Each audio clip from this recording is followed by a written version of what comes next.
Ever think about, like, how many things have to go right, for a normal day to happen? Right. You wake up, grab your coffee, head to work. Yeah. It all just works. Seamlessly, mostly, yeah. But recently, I think we got a pretty stark reminder, that it doesn't always go that way. Definitely. Think about it, London Heathrow.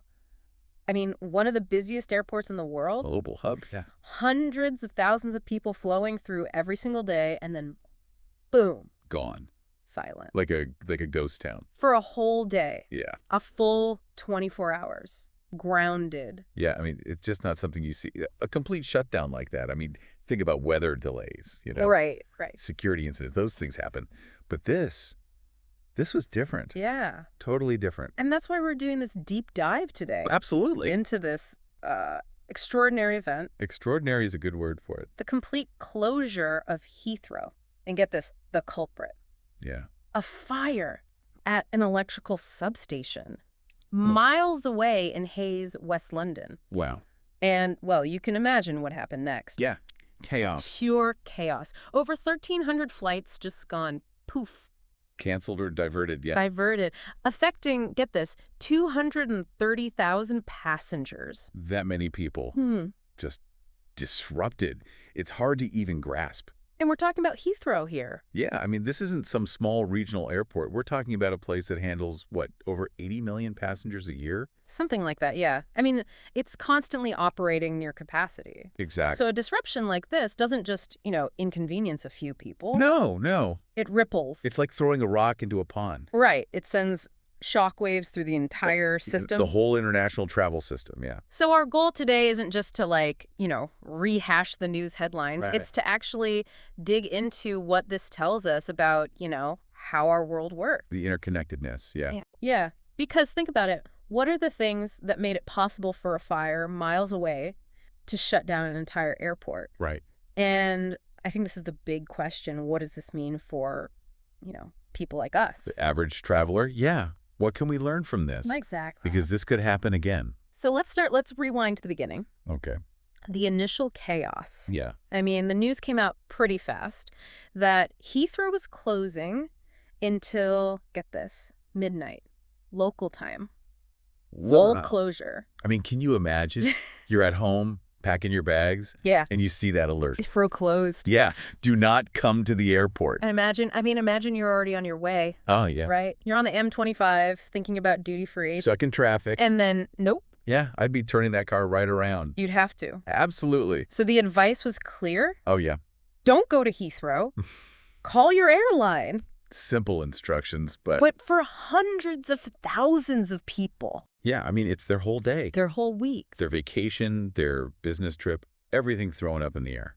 And then think about the people already in the air. Oh, man. Already on their way. They're in for a surprise. We heard it was something like, 120 planes? Yeah, 120 aircraft in the air when that announcement went out. And they had to go somewhere. Yeah. I mean, you can't just have them circling Heathrow forever. No. So they started diverting them, right, to other airports. Gatwick, Manchester. They were trying to absorb as many as they could. But those airports are big, but they're not that big. No, not big enough to handle that kind of influx. So where did they go? Further afield. Paris. Frankfurt. Even Shannon in Ireland. I mean, they were scattered all over Europe. And I imagine that creates a whole other set of problems for airlines, right? Absolutely. Logistically, it's a nightmare. Because now you have planes in all the wrong places. Crews in the wrong places. And passengers, well... stranded. Yeah. To get a sense of what this meant for people, I think we need to look at a specific example. Yeah, okay. So there was this BBC reporter, Thomas Mintosh. He was in Athens. Okay. He had already gone through security, passport control, the whole 9 yards. He was in the breakfast queue, ready for his British Airways flight back to London. I could picture it. And that's when the news hits. Flight canceled. Oh, man. Right there in the breakfast queue. Imagine that. I mean, what do you even do? I mean, he's already technically left the country, right? Yeah. But now he has to get back in. Right, to try to find another way home. So he has to go back through passport control, get a new stamp. Just to re-enter the country he just left. Yeah, it shows you how even the simplest things get thrown out of whack when something like this happens. Completely disrupted. And then, of course, he has to find a new flight. Yeah. And that's not easy, right? Not at all, especially with so many people in the same boat. Demand skyrockets. Yeah. Prices go through the roof. And he saw this firsthand. The price of his new flight was like double what he originally paid. Wow. And then the person behind him in line, the price jumped again. It's supply and demand in action. Yeah. But in a really, really stressful situation. Yeah, it wasn't just about getting to London either. I mean, think about all the people who had connecting flights. Right. They were stranded not just in London, but in all these other cities where they were diverted to. They've just cascaded outward. Yeah. And meanwhile, back at Heathrow, things were, well, eerie. Eerie. That's the word another BBC reporter, Charlotte Gallagher, used. Yeah. She was on the ground there. Yeah. And she described it as like almost post-apocalyptic. Wow. I mean, picture this. A place that's usually a complete hive of activity, people rushing everywhere. Baggage carousels, announcements, that constant hum. Gone. Silent. Just empty. She talked about the roads around Terminals 2 and 3. Yeah. Usually they're choked with traffic, right? Yeah. Taxis, buses, rental cars. Completely empty. Just a few police cars driving around, turning away confused travelers. There's like something out of a movie. Yeah, it's unsettling. But you know that behind that eerie quiet, there's a whole lot of, not so quiet activity happening. Frantic phone calls, people scrambling to figure out what to do. Airlines trying to figure out, where their planes are. Right. Where their crews are. How to get things back on track. It's a mess. The logistical nightmare, yeah. So let's talk about that, the ripple effect. Okay. Why is a full day closure of Heathrow? I mean, why is it such a big deal? Well, I think we've already touched on it a bit, right? I mean, the sheer size of Heathrow. 83 million passengers last year. Yeah, averaging out to, 230,000 people passing through every single day? And these aren't just numbers, right? Okay. These are people with plans. Lives. Jobs. Vacations. Families. Exactly. And for airlines, well, it's a logistical nightmare, like we said. I mean, let's say you have a plane that was scheduled to fly from Heathrow to, say, New York. okay. But now it's stuck in Paris. Right, because of the diversion. So now, not only can it not make that New York flight, but the crew... Yeah, the crew might be approaching their maximum working hours. They have strict limits, right? They do. For safety reasons, of course. So now you have a plane in the wrong place and a crew that can't fly. It's a domino effect. And it's not just one plane, right? No, it's hundreds of aircraft and thousands of crew members all in the wrong places. So airlines were scrambling, right?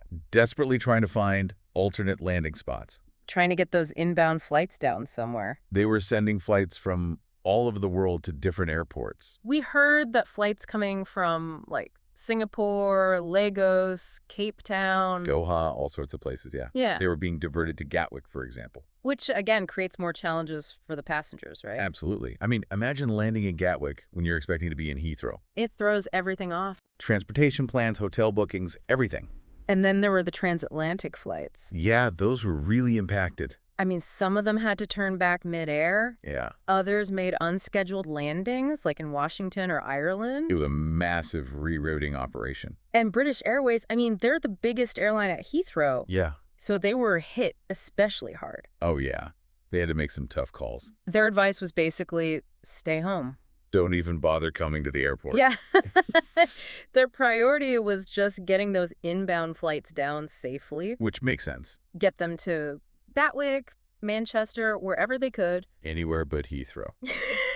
But it's interesting, right? How Yeah. this impacted different airlines in different ways. Whoa, yeah, that's a good point. I mean, take Air India, for example. Okay. They had a flight coming from Mumbai, and it had to turn back. Wow. And their Delhi flight was diverted to Frankfurt. So they were definitely affected. But their flights operating out of Gatwick, those were fine. So it just goes to show how localized this initial disruption was. Right. It wasn't a global shutdown of all air travel. No. It was very specific to Heathrow. But it still had a huge impact. Absolutely. And it's good to see that other airports, like Gatwick, were willing to step up and help. Yeah, in a crisis like this, cooperation is key. But even with that help, I mean, there's just this massive backlog now. Of passengers, of aircraft, of everything. Right. And that leads to a whole other set of questions, right? Yeah. The big one being, Who's responsible for all these stranded passengers? Who pays for their hotels, their food, all the extra expenses they're racking up? And what about compensation for lost time, missed connections? It's a huge issue. And this is where things get a little bit, sticky, because the airlines are probably going to say, hey, this wasn't our fault. Force majeure. Right? Act of God. It was an external event. Yeah, they'll point to the fire. I'll say this was beyond our control.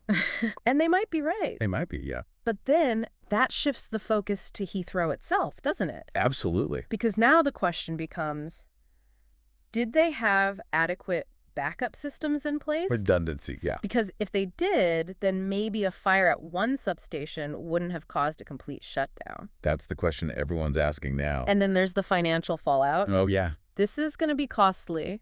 For everyone involved. Passengers, airlines, Heathrow. Even the airports that took on those diverted flights, they have extra costs, too.